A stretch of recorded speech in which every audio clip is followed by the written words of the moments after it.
सकाळच्या मनन चिंतनात S A church Nandurbar आपलं सहर्ष स्वागत करीत आहे. प्रियजन हो, उपासना संगीत गीत नंबर 115 आणि विजय संगीत गीत नंबर 27 आपण गाणार आहोत. येशू प्रिय तारका, आश्रयाच्या खडका.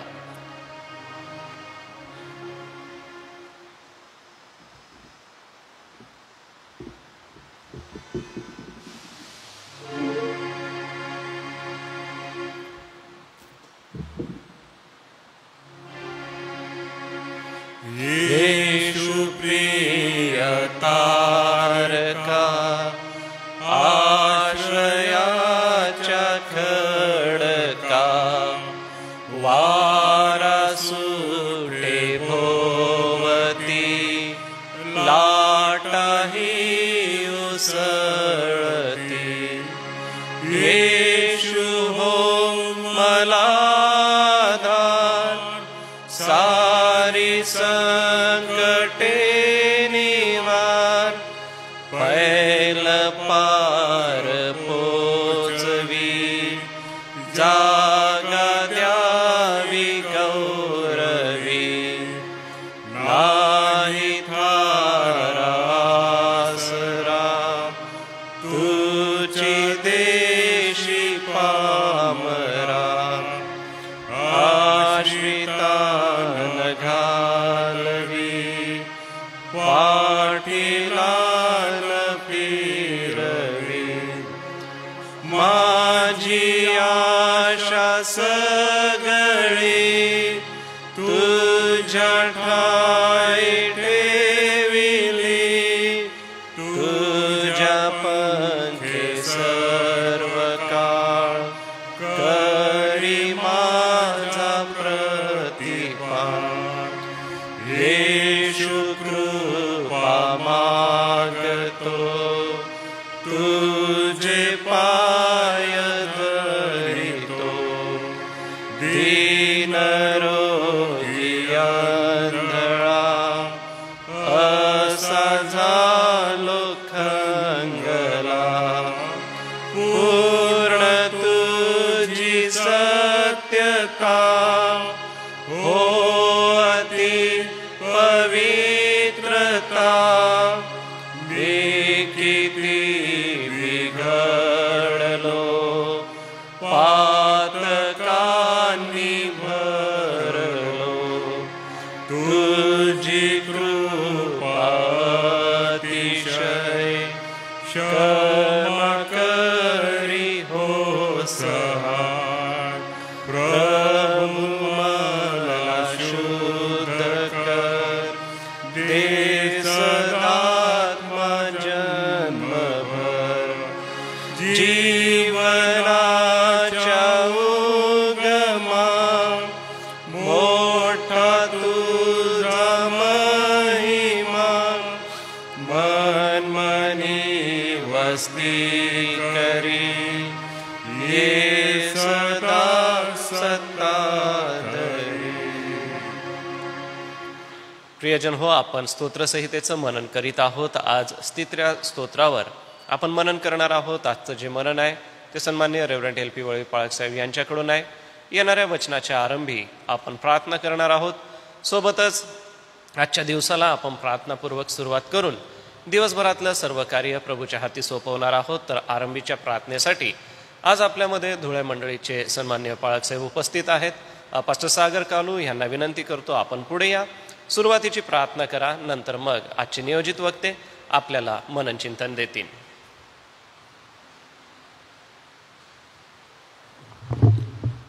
प्रार्थना करू आपण. हे जिवंत अति सेनाधीश परमेश्वरा, तुला धन्यवाद देत प्रभू आम्ही तुझ्या जवळ येतो आहोत. कारण प्रभू रोज तुझ्या वचनाने तू आमचं जीवन भरतो, तू एक नवीन आकार देतो. यासाठी की प्रभू आम्ही हर्षाने भरून जावे आणि तुझ्या वचनात आम्ही स्थिर राहावे. आणि म्हणून प्रभू आम्ही धन्यवाद देतो की आजच्या सुंदरशा सकाळी तू आम्हा प्रत्येकाला तुझ्या चरणाजवळ आणलेल्या त्याबद्दल धन्यवाद देतो. जे प्रियजन ऑनलाईन माध्यमाच्या द्वारे आणि ऑफलाईन माध्यमाच्या द्वारे तुझं वचन ऐकत आहेत, त्यांचं जीवन पिता पुत्र पवित्र आत्म्याच्या नावात आशीर्वादित कर. जे उत्तम मौल्यवान वचन तुझे दास प्रभू आमच्या जवळ घेऊन येतील, आम्हाला मार्गदर्शन करतील, त्यांना तुझ्या आत्म्याने सांगण्यास तुझी कृपा द्या तू पुरव, आणि त्यांच्या करवी तू आम्हाबरोबर बोल व आमच्या जीवनाला आकार तू दे, जेणेकरून प्रभू तुझी आराधना आम्ही आनंदाने करावी. त्या दाविदाप्रमाणे प्रभू आम्ही नाचत आणि गात जावे. प्रत्येक संकटामध्ये उभे राहत प्रभू तुझी आराधना करावी. म्हणून प्रभू तुझी कृपा दया तू आम्हाला पुरव. प्रभू आम्ही आभार मानतो की आजच्या सकाळच्या वेळेस तू आमच्याबरोबर आहेस आणि तुझी आराधना आमच्याद्वारे तू करून घेत आहेस. ही प्रार्थना जगाचा उद्धार करता महान प्रभू येशू ख्रिस्त ह्याच्याच गोड आणि प्रणत केले म्हणून तू ऐक. आमेन. धन्यवाद पाळक साहेब. मी सन्माननीय रेव्हरंड LP वळवे पाळक साहेब, ऑनलाईन पाहणारे प्रियजनच्या वतीने आणि जे पाळक वर्ग या ठिकाणी उपस्थित आहेत, वडील आणि पंचमंडळ, आपल्या सगळ्यांच्या उपस्थितीत आपलं स्वागत करतो आणि विनंती करेन की आपण पुढे यावं व आजचं मनन आम्हास द्यावं.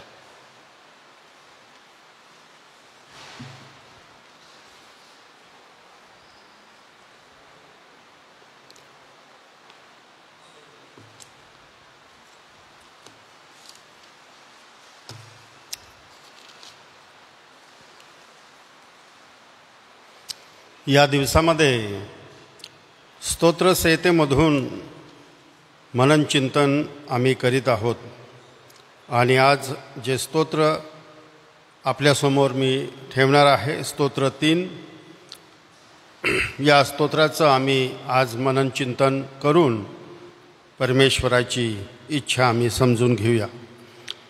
प्रांतकाळची देवावरील श्रद्धासूचक प्रार्थना. दावीद आपला पुत्र अबशलोम याच्याकडून पळाला त्या प्रसंगीचे स्तोत्र. हे परमेश्वरा, माझे शत्रू कितीतरी झाले आहेत, माझ्यावर उठलेले पुष्कळ आहेत. याला देवाच्या ठाई तारण नाही असे माझ्याविषयी म्हणणारे पुष्कळ झाले आहेत. तरी हे परमेश्वरा, तू माझ्या भोवती कवच आहेस. तू माझा गौरव व माझे डोके वर करणारा आहे. मी मोठ्याने परमेश्वराचा धावा करतो आणि तो मला आपल्या पवित्र डोंगरावरून माझा ऐकतो.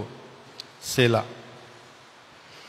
मी अंग टाकले व झोपी गेलो, मी जागा झालो, कारण मला परमेश्वराचा आधार आहे. लाखो लोकांनी मला गराडा घातला आहे, मी त्यांना भिणार नाही. हे परमेश्वरा, उठ, माझ्या देवा मला तार. तू माझ्या सर्व वैऱ्यांच्या तोंडात मारले आहे, तू दुर्जनाचे दात पाडले आहे. तारण परमेश्वराच्या हातून होते, तुझ्या लोकांना तुझा आशीर्वाद लाभो. सेला. प्रार्थना करू आपण 2 शब्द. प्रेमळ स्वर्गीय धन्यवादित आमच्या थोर पवित्र पित्या, जो तू स्वर्गामध्ये आहे आणि तू आमच्यावर अतिशय प्रीती करतो, ते आमच्या जिवंत सदाजीवी सर्वशक्तिमान पवित्र पित्याला धन्यवाद असो. प्रभू येशू, तुझ्या पवित्र नावामध्ये आम्हाला ही कृपा मिळवली की आम्ही आबा आणि बापा हाक मारण्याची आम्हाला कृपा आणि अधिकार मिळाला. आणि त्या येशूच्या नावामध्ये आज तुझ्या वचनाच्या सेवेसाठी कृपा मिळावी. तुझं वचन तुझ्या पवित्र आत्मेच्याद्वारे कार्यान्वित व्हावं. तुझे विचार तुझ्या वचनामधून आम्हाला आमच्या अंतःकरणापर्यंत पोहोचले जावे. आमच्या आध्यात्मिक जीवनासाठी आम्ही बोध घ्यावा आणि या वचनाच्या योगे प्रभू आज अनेकांना आणि मला तू आशीर्वादित करावं. या छोट्या समयामध्ये तुझी वचनाची सेवा करण्यासाठी मला लागणारी कृपा आणि पवित्र आत्म्याच्याद्वारे शिकीव आणि शक्ती आणि बल प्रभू तू दे. ही विनंती प्रभू येशूच्या नावात मागतो म्हणून तू ऐक. आमेन. स्तोत्र 3 याकडे जेव्हा आम्ही पाहतो तेव्हा या स्तोत्रामध्ये प्रार्थना आणि विश्वास या गोष्टीकडे आम्ही दृष्टी टाकणार आहोत. या स्तोत्राचा मुख्य मुद्दा स्पष्ट आहे. या स्तोत्राचा मुख्य मुद्दा स्पष्ट आहे. जीवनाला सामोरे जाणे, जीवनाला सामोरे जाणे. आणि जीवनाला सामोरे जात असताना धीर आणि धैर्य याची किती आवश्यकता असते हे आम्हाला या स्तोत्रामधून आम्हाला समजून घ्यायचं आहे. जेव्हा आम्ही विचार करतो या स्तोत्राचा, तेव्हा 2 शमूएल याचा 15वा अध्याय आणि 13 ते 17 आणि 17वा अध्याय आणि 24वा वचन या वचनाकडे जेव्हा आम्ही दृष्टी टाकतो, तेव्हा आम्हाला या स्तोत्राची पार्श्वभूमी आम्हाला समजते की या ठिकाणी दाविदाने केलेली ही प्रार्थना आहे. आता आम्ही पाहतो की ज्यावेळेस एक निवडलेल्या अभिषिक्ताच्या जीवनामध्ये त्याच्याच घरामधून बंड पुकारलं जातं, विद्रोह केला जातो, त्याच्या विरुद्ध कारवाई केली जाते, त्यावेळेस त्या निवडलेल्या व्यक्तीच्या जीवनामध्ये कशी परिस्थिती निर्माण होते ते चित्र या ठिकाणी आम्हाला पाहायला भेटत आहे. हेब्रोन आणि उत्तरेकडच्या लोकांनी आम्ही पाहतो अबशलोम दाविदाचा मुलगा त्याने बंड केलं आणि त्याने अगदी कुशलतेने, अगदी सुज्ञपणे ही कारवाई त्याने अगदी गुप्तपणे केली. याचं थांग दाविदाला देखील लागला नाही. आणि उत्तरेकडचे लोक, हेब्रोनमधले लोक प्रचंड या अबशलोमाने त्याच्याकडे वळवले. आणि दुःखाची ही गोष्ट की दाविदाचे जे जवळचे लोक होते ते देखील त्याच्यापासून दूर गेले. आणि अशा स्थितीमध्ये दाविदासमोर मोठा प्रश्न होता की मी यरुशलेममध्ये थांबावं की मी इथून पळून जावं. आणि आम्हाला समजतं की दावीद यरुशलेममधून तो पळून गेलेला आहे. आणि अशा प्रकारचं चित्र आम्ही देवाच्या वचनामधून पाहतो. म्हणून या स्तोत्रामध्ये जे स्पष्ट मुद्दा जो एक अगदी स्पष्टपणे पुढे येतो तो हा मुद्दा आहे की जीवनामध्ये सामोरे जाण्यासाठी धीर आणि धैर्य याची गरज आहे. ज्यावेळेस आम्ही पाहतो ही परिस्थिती दाविदाच्या कानी गेली आणि दाविदाला पळून जायचं प्रसंग त्याच्या जीवनामध्ये आला, त्यावेळेस त्याच्या जीवनामध्ये 2 प्रमुख गोष्टी अगदी परिणाम करून गेल्या. त्या कोणत्या आहे? भय आणि निराशा. फार महत्त्वाची गोष्ट आहे. मनुष्याच्या आध्यात्मिक क्षेत्राला, आध्यात्मिक जीवनाला फार प्रभावित करणाऱ्या गोष्टी आहेत, अतिशय प्रभाव टाकणाऱ्या गोष्टी आहेत. जरी तो निवडलेला असेल, देवासंगती त्याचं रिलेशन असेल, परंतु जीवनामध्ये अशा काही घडामोडी होतात त्यावेळेस मनुष्याला त्या भयाने त्याला ग्रासून टाकला. तो निराशेच्या दलदलीमध्ये गेला. या स्तोत्राखेरीज त्यांनी इतर स्तोत्रामध्ये या अनेक ठिकाणी त्यांनी वर्णन केलेले आहे की त्याला कशा प्रकारच्या भयाने ग्रासून टाकलं, कशा प्रकारची भीती त्याच्या जीवनामध्ये आली. निराशेला तो म्हणतो की दलदल म्हणतो तो, मी निराशेच्या दलदलीमध्ये आहे, तिथे कुठे आधार नाही. जोपर्यंत कोणी सहाय्य करत नाही, जोपर्यंत वरून सहाय्य येत नाही, तोपर्यंत या स्थितीमधून तो बाहेर पडू शकत नाही. अशी अवस्थेचे चित्रण त्याने भय आणि निराशा या संबंधाने केलेलं आहे. आता आम्ही जेव्हा पाहतो की त्याचे शत्रूंचं वर्णन तो करताना दिसतो, पहिल्या वचनामध्ये तो आम्ही पाहतो, पहिल्या 2 वचनामध्ये आम्ही पाहतो, हे परमेश्वरा माझे शत्रू कितीतरी झाले आहे, माझ्यावर उठलेले पुष्कळ आहे. दावीद आपल्या शत्रूचं वर्णन तो करतो की माझे शत्रू पुष्कळ आहे. 12,000ची फौज अबशलोमाने तयार करून ठेवलेली होती दाविदाला मारावे म्हणून. आणि दाविदाचं राज्य अधिकार याला एक त्याने आव्हान केलेलं आहे. देवाच्या निवडलेलं अभिषिक्त आहे, देवाने दिलेलं त्याला पद आहे, देवाने दिलेलं अधिकार आहे. आणि त्याच्या विरुद्ध आपल्या घरामधून ज्यावेळेस अशा प्रकारची गोष्ट निर्माण होते, त्यास निश्चितच त्या व्यक्तीच्या जीवनामध्ये फार खोलवर परिणाम होतो, फार खोलवर परिणाम करून जातो. आणि 2 गोष्टी त्याच्या जीवनामध्ये प्रामुख्याने आलेल्या आहे, निराशा आणि भय. आणि ह्या गोष्टीला तो कसा सामोरं जातो, त्याला गरज आहे. या ठिकाणी तो म्हणतो सुटकेची, शत्रू म्हणतात याला देवाने सोडलं आहे, देव याला सोडवणार नाही, सुटकेची आशा नाही. शत्रूचं वर्णन त्याला बलहीन करण्यासाठी, भयभीत करण्यासाठी, निराश करण्यासाठी शत्रूचं आक्रमण पहा. आज पण सैतान धार्मिकाला बलहीन करण्यासाठी, निराश करण्यासाठी आणि भयभीत करण्यासाठी अशा प्रकारच्या प्रवृत्तीचा वापर सैतान आज देखील करतो. हे समजून घ्यायचं आहे. या स्तोत्रामधून आध्यात्मिक कितीतरी गोष्टी आमच्या समोर येतात, कितीतरी प्रश्न आम्ही यामधून निर्माण करू शकतो, अनेक प्रश्न आम्ही विचारू शकतो. जेव्हा देवाच्या एका निवडलेल्या अभिषिक्ताच्या जीवनामध्ये, जेव्हा तो जीवनामध्ये ह्या गोष्टींचा तो सामना करतो, या गोष्टीला तो सामोरा जातो, त्यावेळेस आम्हाला विचार करायची एक गंभीरपणे गोष्ट येते. आम्ही देखील शिकू शकतो. आमच्यासमोर देखील शत्रू पुष्कळ आहे. दावीद तर आपल्या स्तोत्रामध्ये म्हणतो की माझे शत्रू माझ्या डोक्याच्या केसापेक्षा अधिक आहे. शत्रूंनी गरडा घातला, लाखो लाखो शत्रू माझ्या संगती आहे. आणि तो म्हणतो की या ठिकाणी त्याची गरज, पहिले 1 आणि 2 मध्ये त्याची गरज त्याला सुटण्याची आहे. आशा दिसत नाही. शत्रू त्याचं मनोधैर्य खच्ची करत आहे. त्याचं धैर्य आणि कमकुवत करण्याचा प्रयत्न करण्यात येत आहे. परंतु वचन 3 आम्ही पाहू त्यावेळेस आम्हाला समजतं.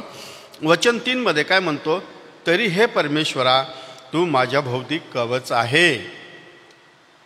दैवी सुटकेची आशा, म्हणजे तो म्हणतो की शत्रूमध्ये याला आशा नाही, सुटण्याची आशा नाही, निश्चित हा आमच्या हाती लागेल. परंतु वचन 3 मध्ये ज्यावेळेस आम्ही पाहतो त्यावेळेस म्हणतो ठाम खात्री. त्याला एक ठाम खात्री, मागील जीवनाच्या अनुभवामधून तो या स्थितीला तो सामोऱ्या जात आहे. आम्ही सुरुवातीचा काळ तेव्हा त्याचा पाहतो, 15 वर्षाचा काळ जो आहे, देवाने जेव्हा निवडलं तेव्हा त्याच्या मागे शौल लागलेला होता आणि त्याच्या कठीण भयंकर अशा हल्ल्यापासून परमेश्वराने त्याला रात्रंदिवस कसं सांभाळला, हा मागील अनुभव त्याच्या जीवनामध्ये आहे. आमच्या जीवनातले मागील आत्मिक अनुभव येणाऱ्या परिस्थितीसाठी आम्हाला धैर्य देतात, निराशावर उपाय आम्हाला देतात, आम्हाला स्थिर करतात. हे चित्र आम्हाला पाहायला मिळेल. तो ठाम आहे. देवी जी खात्री त्याला आहे, दिव्य स्वरक्षण, परमेश्वर माझं स्वरक्षण निश्चित करणार आहे. परमेश्वर माझं रक्षण करणार आहे आणि ही खात्री त्याच्या जीवनामध्ये आहे आणि तो जीवनाला सामोरा जात आहे. तो समस्येला सामोरा जात आहे. आणि आम्ही पाहतो 4 ते 6 या वचनामध्ये प्रार्थनेने त्याला धीर मिळालेला आहे. प्रार्थनेने त्याला धीर मिळालेला आहे. वाचू आपण ते वचने. काय म्हटलेलं आहे, मी मोठ्याने परमेश्वराचा धावा करतो आणि तो आपल्या पवित्र डोंगरावरून माझे ऐकेल. मी अंग टाकले, झोपी गेलो, मी जागा झालो. पहा, जेव्हा तो त्याच्यापासून पळाला तेव्हा पहिली रात्र त्याच्या जीवनामध्ये आम्ही पाहतो भीषण प्रकारचं त्याच्या जीवनामध्ये परिणाम करून गेलेला आहे. निराशा आणि भय, अस्वस्थ आहे, निद्रानाश त्याचा झालेला आहे. परंतु ज्यावेळेस तो या ठिकाणी प्रार्थना करतो देवाला, त्याला ठाऊक आहे की माझा परमेश्वर हा सर्वशक्तिमान आहे, तो माझी ढाल आहे. आणि त्याने सुटकेसाठी देवाकडे एक काकुळत केलेली, आवडणी केलेली आहे. हे देवा, आणि त्याला धीर येतो. धीर सहज येत नाही. धीर मनुष्याला सहज मिळत नाही. तुम्ही रोमकरासपत्र 5वा अध्याय वाचा आणि 3 पासून 5 पर्यंत जेव्हा वाचा तेव्हा असं म्हटलेलं आहे, नाना प्रकारच्या संकटाने आमची परीक्षा होते आणि धीर कसाला लागतो. नाना प्रकारच्या संकटामधून गेल्यानंतर धीर हा निर्माण होतो. जसं सोनं अग्नीमधून गेल्यानंतर शुद्ध सोनं म्हणून बाहेर पडतं, त्या प्रकारे या संकटाच्या परिस्थितीमध्ये दावीद राजा देवाला प्रार्थना करतो. प्रार्थना हाच त्याचा आधार आहे, प्रार्थना हेच त्याचं बल आहे. आणि या प्रार्थनेच्या योग्य त्याच्या जीवनामध्ये एक त्याला धीर आणि धैर्य त्याला प्राप्त होतं आणि परमेश्वर त्या निराशेमधून, भयापासून त्याला मुक्त करतो, त्याला धीर देतो असं म्हटलेलं आहे. आणि अशा प्रकारचं हे धीर आमच्या जीवनामध्ये परमेश्वराच्या अगदी समीप आम्हाला एका चांगल्या वर्तणुकीने, आचरणाने आम्हाला परमेश्वरासमीप सादर करतं असं म्हटलेलं आहे. परमेश्वराजवळ एकाला चांगल्या वर्तनक्रमाने आम्हाला सादर करतं. 7व्या वचनामध्ये ज्यावेळेस आम्ही पाहतो त्यावेळेस तो म्हणतो, हे परमेश्वरा उठ, माझ्या देवा मला तार, तू माझ्या सर्व वैऱ्यांच्या तोंडात मारले आहे, तू दुर्जनांचे दात पाडले आहे. आम्ही पाहतो, आम्ही आरंभीच पाहिलं की या वचनाची पार्श्वभूमी 2 शमूएल 15व्या अध्यायामध्ये आम्ही पाहिलं. आणि दावीद पळाला आहे आणि त्या 2 रात्री मोठ्या निराशाच्या गेलेल्या आहे. दाविदाची निराशा आम्ही 1-2 या वचनामध्ये आम्ही पाहिल्या, पण त्या निराशेवर त्यांनी उपाय शोधलेला आहे. त्या निराशावर त्यांनी एक मार्ग काढलेला आहे आणि निराशा परमेश्वराने दूर केलेली आहे. आणि त्याने परमेश्वराचा सत्याचा त्याने ठामपणे उच्चार केलेला आहे. परमेश्वराचं सत्य त्याने सोडलं नाही. परमेश्वराच्या सत्याला तो चिटकून आहे आणि त्या सत्याचं उच्चारण त्यांनी केलेलं आहे. देवाच्या वचनाचं उच्चारण केलेलं आहे. देवाकडे सहाय्य तो मागतो. वचन 4 आणि तो म्हणतो, मी मोठ्याने परमेश्वराचा धावा करतो आणि तो आपल्या पवित्र डोंगरावरून माझा ऐकेल. आम्ही या ठिकाणी सियोन पर्वताचा अर्थबोध घेऊ शकतो, ज्या ठिकाणी परमेश्वराने त्याच्या लोकांना आशीर्वाद देण्याचं ठरवलं, ज्या ठिकाणी परमेश्वराची उपस्थिती आणि ती एक पवित्र समक्षती जागा. तो म्हणतो की परमेश्वर माझी प्रार्थना तो ऐकेल. काय म्हणतो? परमेश्वर माझी प्रार्थना ऐकेल. आणि तो देवाकडे सहाय्य मागतो आणि त्याला सहाय्य मिळतं आणि तो शांतपणे झोपेचा आशीर्वाद तो घेतो. पहिल्या रात्री तो अस्वस्थ आहे, भयभीत आहे, निराश आहे. त्याच्या मनामध्ये अनेक विचार आले असतील की माझा पोटचा मुलगा, माझा मुलगा, प्रिय मुलगा, आणि माझ्यानंतर कदाचित तोच राजा झाला असता.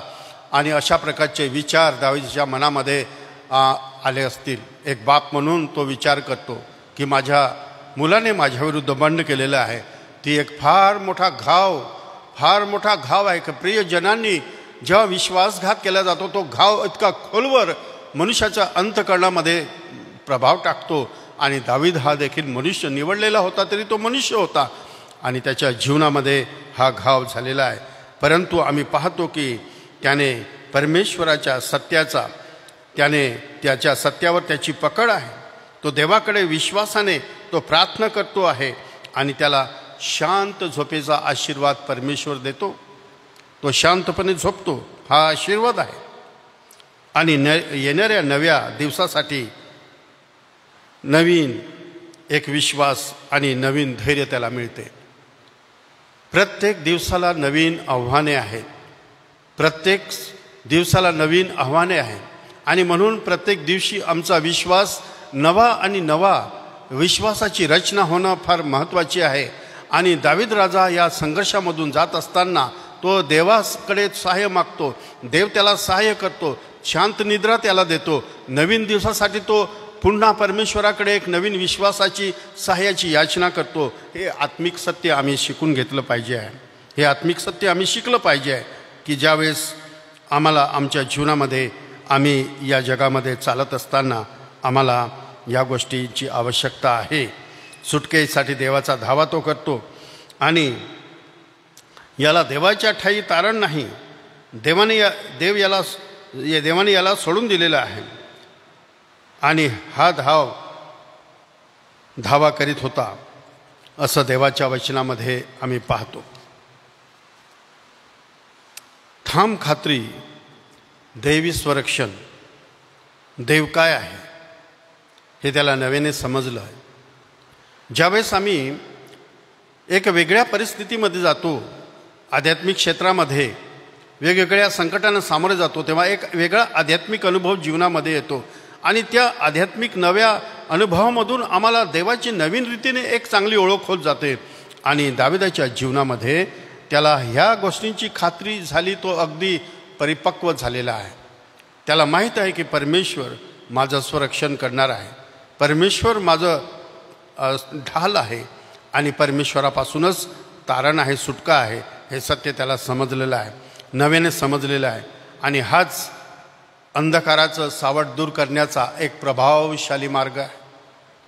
जेव्हा आमच्यासमोर काही मार्ग दिसत नाही, अंधकाराने आम्हाला घेरलेलं आहे, शत्रूंनी गराळा घातलेला आहे, जीवनामध्ये कोणत्या प्रकारचा मार्ग आम्हाला दिसत नाही, त्यावेळेस आमच्यासमोर एकच आहे, आमचं मागील जीवनाचा अनुभव, परमेश्वराचं सत्यवचन आणि प्रार्थना, विश्वासाने केलेली प्रार्थना आणि याच्याद्वारे आम्हाला दैवी संरक्षण आणि देवापासून आमचा बचाव होतो, तारण होतं.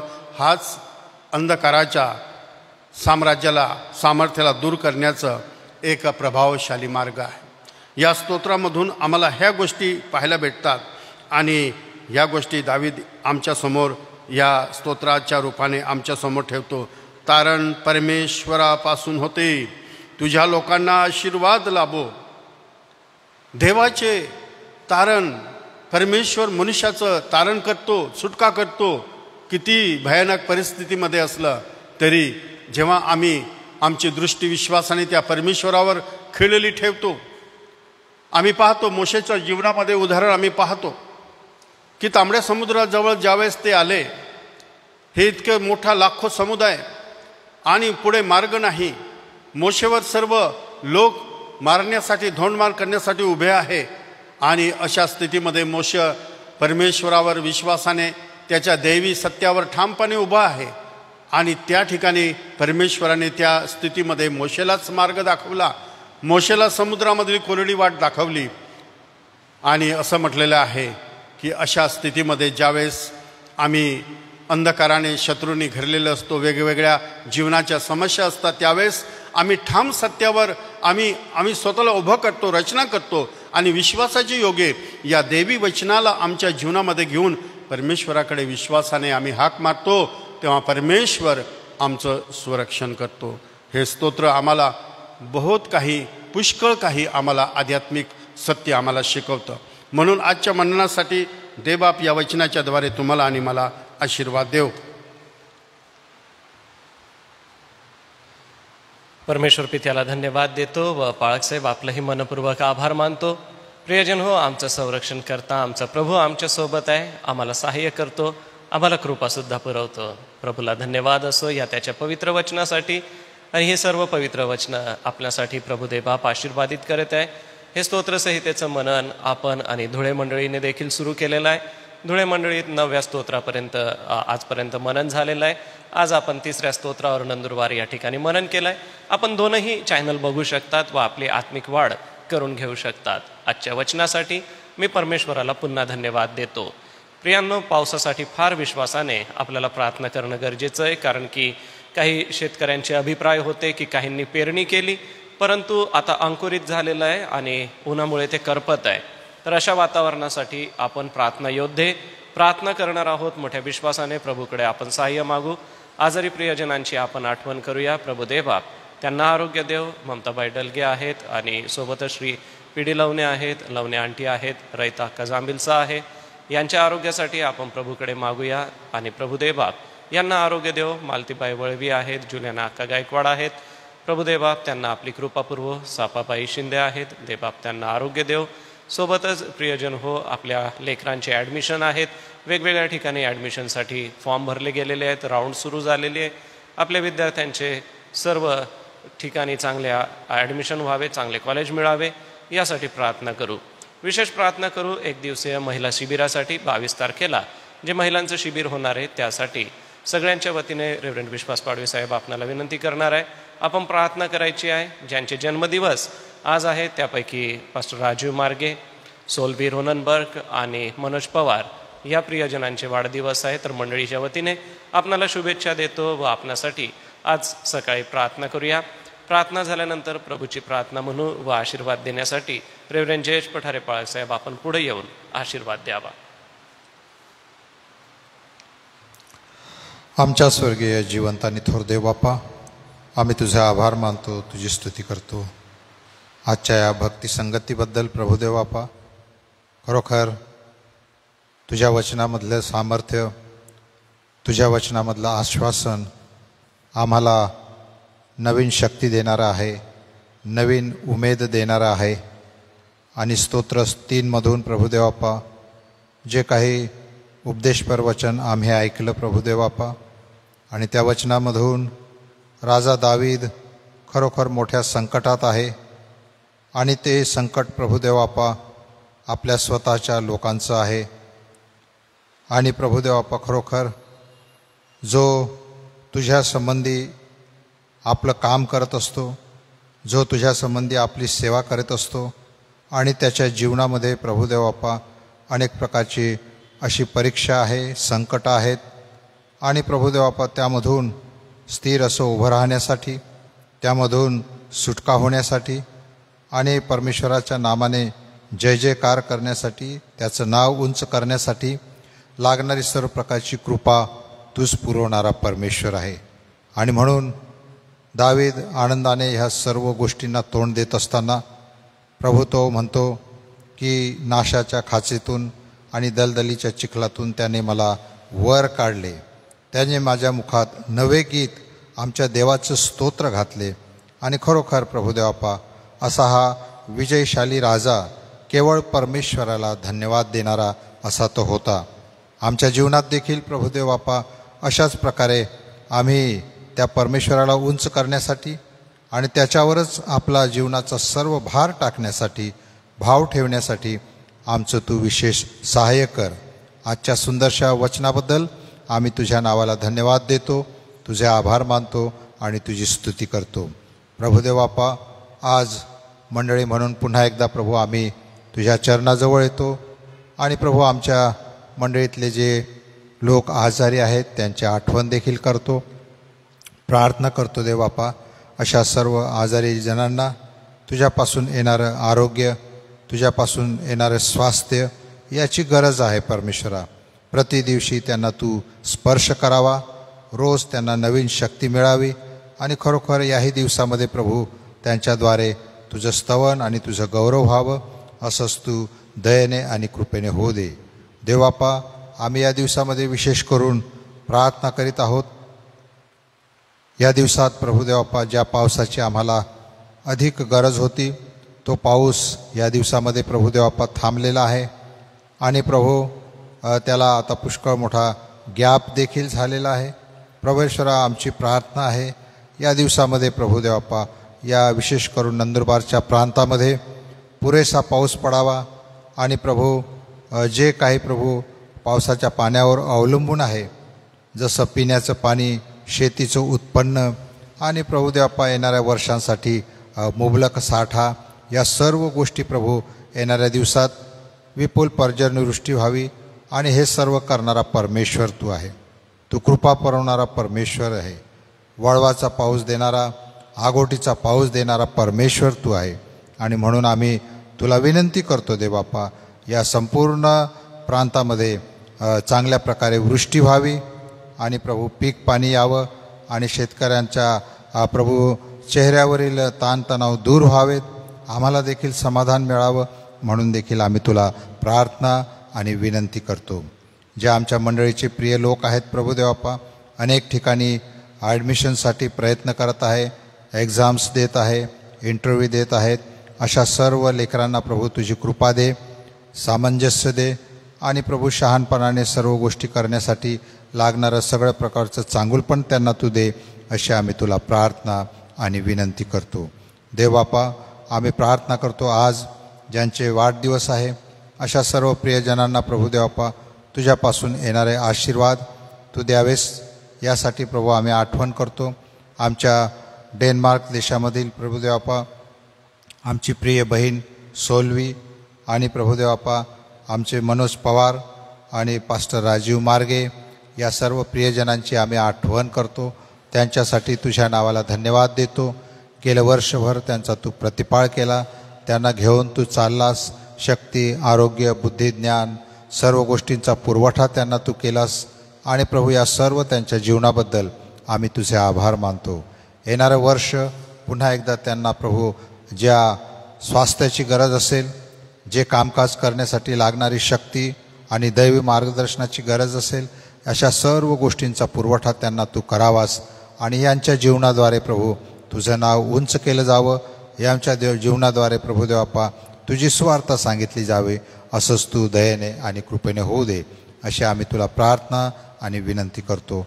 आजच्या सुंदरशा भक्तिप्रसंगाबद्दल पुन्हा एकदा तुझे आभार मानतो आणि तुझी स्तुती करतो. येशूच्या नावाने ही प्रार्थना केली म्हणून तू ऐक. आमेन. प्रभूने शिकवलेली प्रार्थना म्हणू.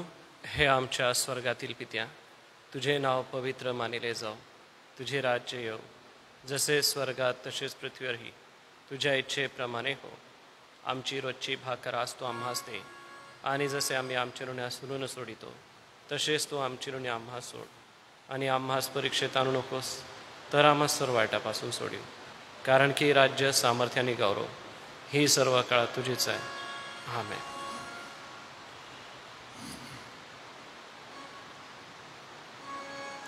आणि आता आपला तारणारा प्रभू येशू ख्रिस्ताची कृपा, देवबापाची प्रीती आणि पवित्र आत्म्याची गोड संगती या सर्व मंडळामध्ये जोडल्या गेलेल्या या ठिकाणी हजर असलेल्या तुझ्या दासांबरोबर, आमच्या SM ट्रस्ट आणि SHच्या सर्व सेवा कार्याबरोबर, देवाची मंडळी आणि इस्रायल राष्ट्र याबरोबर आता आणि सदा सर्व काळ असो. आमेन. ख्रिस्त पवित्र शांती सत्प्रीती शोभा सौंदर्य माझी या जीवनी येशू पवित्र तू शुद्ध मज करी.